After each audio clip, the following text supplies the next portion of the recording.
Sa number 2, manager sa Bacolod City Water District ang ginkakas sa pwesto. Pero ang natungdan, hindi magbiya sa iya nga pwesto.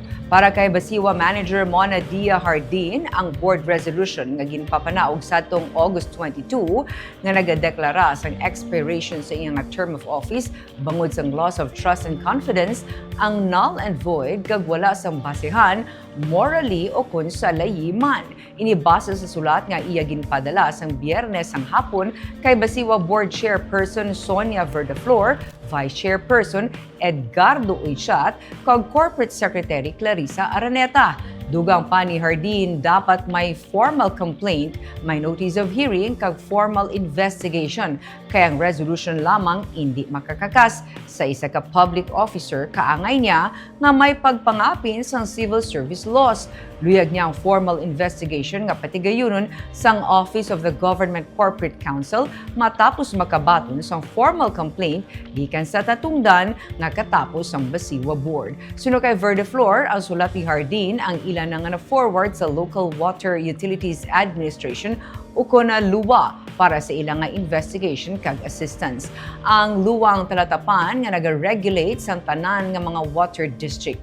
Nalakip sa gin-forward sa luwa ang board resolution nga naga-appoint kay Engineer Michael Soliva bilang Acting General Manager, kasubong man ang resolution sa Land Bank of the Philippines, Development Bank of the Philippines, kag iban pagid nga bangko nga may Baciwa account nga may yara sang pagkambyo sa signatories halin kay Hardin padulong kay Soliva. Sa resolution nakasaad nga pila sa basehan sang loss of trust and confidence amo nga si Hardin ang signatory sa joint venture agreement sang Baciwa kag Prime Water Infrastructure Corporation.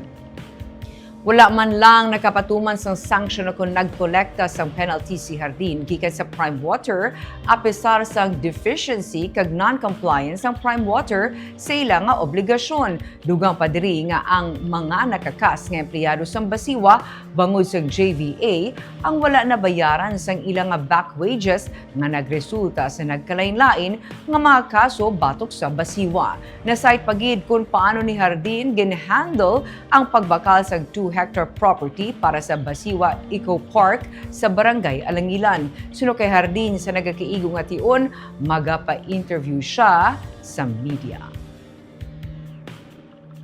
Investigahan siya namon. Mapa-investigar kami.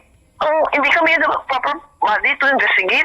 The general manager, it must be a certain body, audit. Actually, may pending kami nga request ang luwa. Sa luwa, pa-audit kami. Doon, dira.